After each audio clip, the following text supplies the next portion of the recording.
Hey, Plaidman here. So this is a weird video, but simply put, we're doing episode 8 of Wheel of Time, season 1.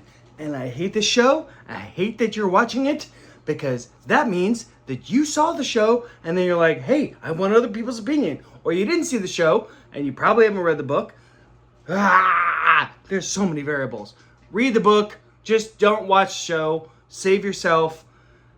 You're not going to save yourself time because the book's going to take longer. But if you want, audiobook, listen to the book. It's wonderful. I've listened to the book twice. All of the books. It's amazing. The series is simply an amazing series. The Amazon Wheel of Time show is... Oh, it is so bad. But it's not... The problem is they're like almost... bad, so bad that like anyone you talk to, you can just be like, no, that's just a horrible show. By the way, my hat's on backwards. I just needed to do plaid. Anyways, the show's almost so bad that you can tell anyone like, no, it's just a bad show. Like objectively, just a horrible show. But the problem is like the quality of all the stuff around it is like good enough. Like if you watch Jason Statham in like The Name of the King or something like that, you're like, this is really bad fantasy, guys. Like, what happened? And that was earlier, whatever. Like it's objectively bad, like just objectively. Everyone's like, yeah, this is bad. It's just bad. And the problem with the show is like, okay, you got some heavy hitters in the show, and it's objectively like, it's not good. It's not good. It's just bad. It's like the writing's bad. The cinematography is like meh. Like how they structure things. And then, unfortunately, you run into this fundamental thing where it's based on a book. And I know I'm one of those people that I'm like, oh, well, it's based on a book. But like, you know, and I'm doing this right now. Like I saw the terminal list on Amazon.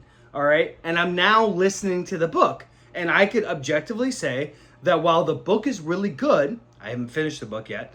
While the book is really good, I enjoy the condensed nature that they did and how they made the show more Hollywood. Like they did a good job. They found a way to like, how do we condense this and switch it up so it works? So even though I've seen the show and I've seen the show and I'm now reading the novel, I can be like, oh, this is cool. Now, one could say that, well, but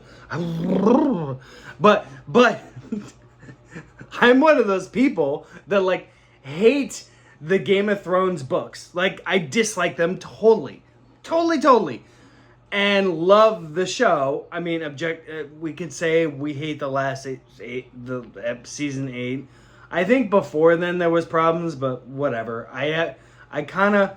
My wife's like, oh, I was thinking about watching it. And I've been thinking about rewatching it for weeks, which is like that wonderful moment of like, oh my God, wife wants something, you want something, combine together, eureka. So anyways, I am totally digressing from this thing because I actually don't want to talk about Wheel of Time at all. It sucks. Oh, the last freaking episode irritated me so much. Because effectively, based on things that they had done in prior episodes, they were kind of stuck with, like, we're going to change things, right? With Matt's character especially. Because the actor bounced. I don't know why. I'm guessing, this is my feels thought, is that he read the book and was like, oh, you guys don't care. You don't care at all. You're just doing this other thing. And you're making my character fucking whack. No, I'm out. Bye, deuces. And that's what's transpired. I don't know. I've done a little bit of research on like why, and I haven't heard anything. He doesn't have the kind of career that's like, you know what? I got like 10 movies that I'm doing right now. I just can't do your little TV show on Amazon. So I don't know what the reason is. Whatever. Matt's gone mid this show. Like he shows up at the very end of this episode. And it's like mind-numbingly wrong on a myriad of levels. and it's so short that people can, it's purely for the shock value. They're purely like, oh, hey, what? And I'm like, okay, what? No, fuck. Okay, we're gonna go. You ready? Here we go. 5 minutes in, and we're just now talking about the episode. I'll try to be quick. All right, Plaid Man, here we go. Episode 8 of season 1 of Wheel of Time.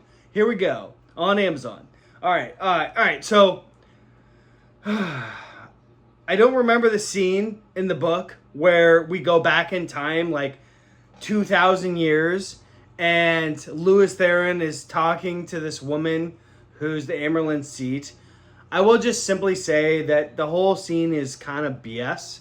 Like, it objectively happened in the sense that Louis Theron wanted to go and was going to go, and the Amerlin seat and her Aes Sedai cadre were like, no. So, like, objectively, that did happen. How they decided to portray it was so meh. And I'll say this, and I'm going to say it again, and say it again. I can't help but think this show hates men. This show, especially this episode, but frankly, the whole show, is literally a feminist wet dream of, yeah, see how strong and powerful women are, and how, like, dangerous men are, and how annoying they are, and da-da-da-da-da-da-da. And it's annoying. It's obnoxious. It's over the top. It's ridiculous. It's like, oh, women are just amazing in everything, and men are just there, and occasionally they're helpful, but they're just there.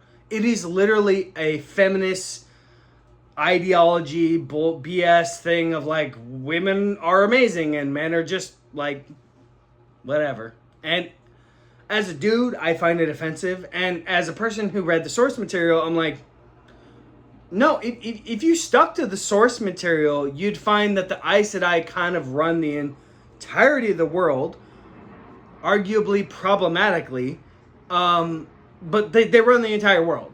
So you don't need to, like, insert your thing. It's not needed, because literally the source material already does it for you.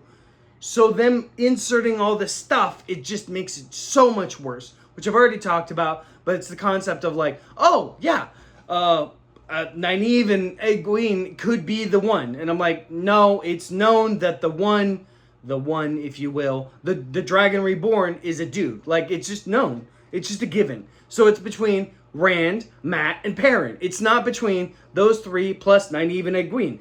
When you add them, it just adds confusion, and it just ruins the thing. Because Nynaeve and Egwene separately are individually tremendously powerful and have wonderful many layer arcs in the books that is not needed to be bolstered in this TV show. And I understand we need to like condense stuff. I kind of feel like they're trying to like do 2 books in one season, or like 1.5 books. They cut out stuff that was really unnecessary, and they added so much stuff that was really, really unnecessary and not there. Like, so just, yeah, whatever. Okay, sorry, that was like one sentence. That was like a whole, whatever. Anyways, okay. All right, so that whole beginning scene was kind of like stupid. Then you get into this thing where they're like, oh, yeah, Rand and Moiraine are going to go off by themselves, and it's like, that's not in the books. That doesn't make any sense. This is stupid. Like, what are you doing? And then Lan's just sitting there like a dumb puppy, like, oh, I don't know, she blocked me, I don't know where she's going. And I'm like, okay, you're like a master tracker, and this is like where you were born, the area you were born. You could easily find her. Later on in the episode, Nynaeve's like, hey, when I tracked you earlier, I didn't actually track you. I tracked Moiraine. And I'm thinking to myself, like, this wasn't in the books. This is freaking stupid. Because, again, the idea that a guy who has spent his entire life doing nothing but tracking You're telling me he can't find Moraine Sedai or Rand in his home turf? Like, no, that's ridiculous. But we need to have black female savior system come on in and be like, I know the solution to your problem. Woohoo! And that's what the whole episode is hey, let's bring in, ethnic person coming in to solve all the problems. Woohoo! That's the whole show, and it's just annoying. Okay. Sorry, I'm reading my notes. I just rewatched the thing, and I'm, like, so irritated, but, like, reading my notes is trying to help. Anyways.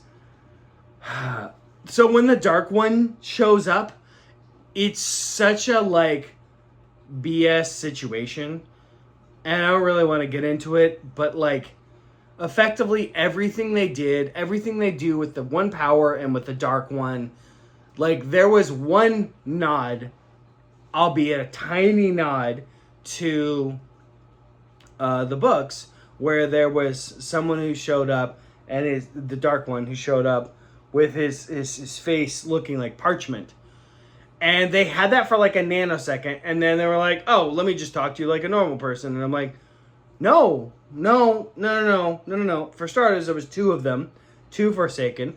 One of them, their face was all messed up, and it was an old person. Like, they're like 95, 110 years old, and they can't look younger because they can't. They can't just magically change it. They can't change it. What are you doing? So annoying. Oh my god. Oh. Yeah, Book Moraine does have plans within plans within plans. Her plan in this whole thing, like, as we get later into it, is like such BS. It's like, oh, well, I just hope it's gonna work. And then I brought my trusty knife. In case Rand decides to be bad, I'm just gonna cut him. And then that's the plan. And I'm like, that's a garbage plan. That's not a plan. That's not a plan. That's literally like me being like, well, I'm going to go to a construction site and I'm gonna bring a screwdriver. And hopefully I won't have to use it. But in case I do, I have a screwdriver with me. Like, okay, it's not a plan, dude. You haven't planned anything out. What are you talking about? It's so BS.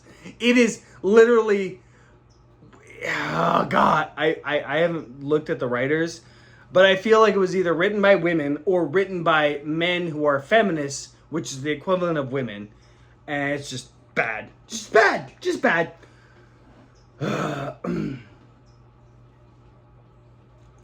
Okay, so one thing that's funny is, like, Moraine's plan is she gives him this thing, which is like, anyways. And it's supposed to, like, 10x enhance his power. Which, funny fact, doesn't get used at all whatsoever in this show. So I don't know why they brought it up, other than it's fucking weird. Whatever. But it's supposed to, like, 10x his power. But the idea is, like, this is a thing that only affects men. And they don't really explain that. I feel like they were trying to be like, yeah, but later it can affect the women too. So, ooh. And it just felt weird. I was like, I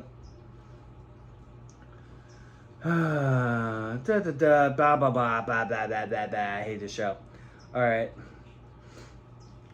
Okay, so there's this weird thing. I don't like Min. I don't like her setup. Like, she works at a bar and yada yada yada. I think it's totally BS. I think the writers did a horrible job with her. It's not part of the show. It's not part of the books at all. What they did was just totally this other thing.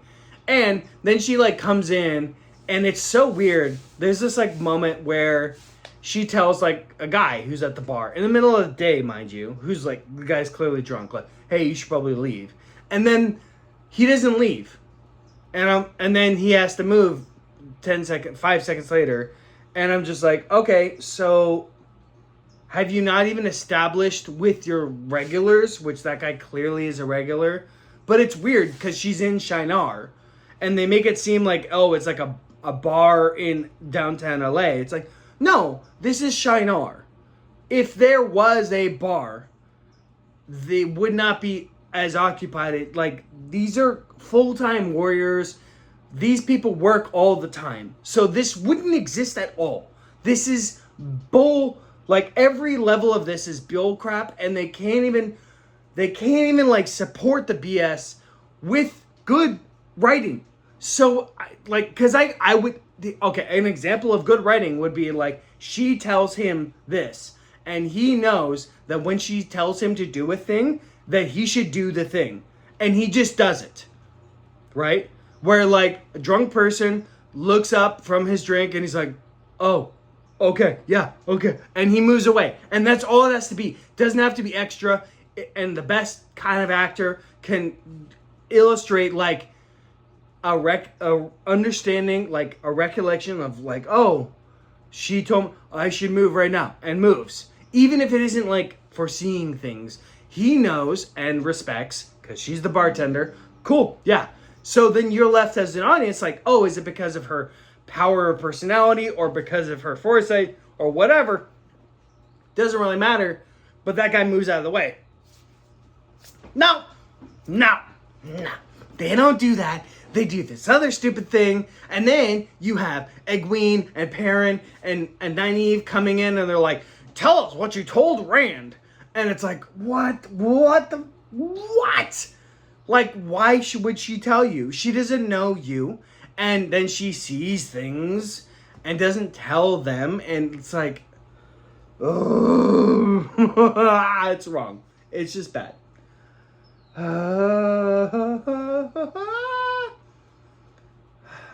All right. I want to talk about some important things. I'm going to go off script because I don't want to really read the script. So one big issue I have is this Lord of Shinar and then his sister. Like, those two dynamics exist in the books, but how they did it here is like the Lord of Shinar is just very much like, we're going to attack, charge with cavalry. And the sister's like, no, don't do it. You won't survive. Oh, no. And so that's like part one. And then he goes and attacks, and then he probably dies because I don't know what their wall is filled with, but it seems to be filled with holes, which I can make an argument is a positive thing. But simply put, the people who designed the wall clearly don't understand warfare at all. Like, because if you're going to have a wall, that's okay. That's not what exists in the book, Tarwin's Gap. It's called Tarwin's Gap, not Tarwin's Wall, which they didn't call it Tarwin. But anyways, like, and then the gap is filled by human beings, right? So there's no wall there. And if there was a wall there, which frankly there should be, it's very smart, then yeah, you would just have oodles of archers who are kitted out in a bunch of other stuff, and they would fire until they ran out of ammo. And then they would go down and at chokeholes, they would kill the Trollocs with long spears or swords or whatever until they died to the last man. That's how that would go. Instead, they're like, for starters, they have crossbows, which doesn't make any sense. I don't know why they would have crossbows. Crossbows actually come on later, like, I don't know, towards the end of the series. They're not a common thing, and especially repeater crossbows are not really a thing. But they make it seem like it's just par for the course. It's normal. Yeah, everyone's got crossbows. And I'm like, we haven't seen crossbows the entire show. All 7. Like, what? What? Suddenly you have crossbows? And then the problem with crossbows is, like, you have to reload them. So they're not really a good thing in that situation. Crossbows are terrific when you're being attacked by a bunch of cavalry with armor, and you need to punch through their armor. Like this. Boom. And they're dead. It's not terrific if you're like elevated here and there's a wave of people. What you need is arrows coming down. A metric crap load of them. So with the crossbow taking, let's just say a minute to reload and fire. Well, with a bow and arrow, it's going to take you 10 seconds. So for every crossbow, you can fire 6 arrows. And you have a metric crap load of Trollocs. So why would you not do that? Like, what? It just doesn't make any sense. And then on top of that, on the bottom of the wall, they have these holes in the like where they went through. And I'm like, okay. Like there's this cool moment of like, oh, the cavalry split into threes. And I'm like, are you guys doing a cavalry attack? And then next scene you see he's just on the wall. And I'm like, oh, so you like running, like this cool scene of you like running or charging your horse was really just to go into the wall. So really it's just your bad planning. Like you guys suck at your jobs because your scout's supposed to say, hey, there's a bunch of Trollocs, and give you enough time to inform the city to then mount up and go form a defense. But what you're telling me is we don't care about realistic BS. We just want to make it look cinematic, even though it doesn't make any sense, and that's what this show is. This show is just all for looks, all for show, all for feminism, and it's upsetting and stupid and wrong, and it's not cool. Because realistically, if you were to hold Tarmon's Gap, you would, if you were to make a wall, then great. You make a really good wall, you have a ton of archers, and you have a ton of spearmen on the bottom outside the wall, and then you have people supporting the inside of the wall or outside of the wall, and you'd have way more than what the like 200 people that they showed. You'd have several thousand, and you'd inform other people, and then you'd do this thing, and you wouldn't be worried. Oh yeah, okay, the city will fall. It's like, no, it's only 10,000. Now if it was 100,000 Trollocs, which is what they should have done, is said, oh, it's 100,000. Or even 1 million, then it would kind of be believable. Like, oh, yeah, that's a lot. But 10,000, it's like, no, you guys are a totally militant society. 10,000 should be par for the course for you. But they, like, fudge the numbers because it's clearly people who don't know any better.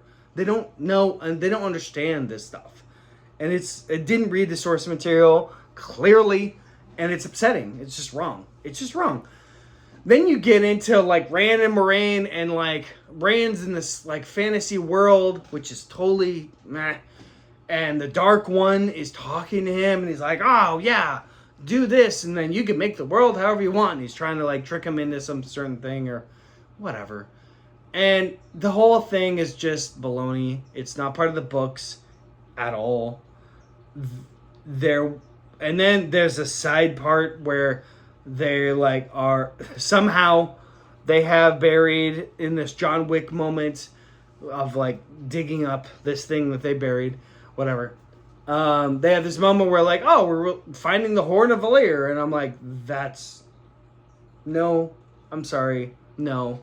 There's no way you guys knew about the Horn of Valyr and it was there. Like, no effing way that you just like sat on that. Which is kind of the point. It's Horn of Valyr is kind of a separate point. It is kind of the ring in the Lord of the Rings franchise series, in that like it has tremendous power and it's hyper dangerous and hyper useful in the right hands.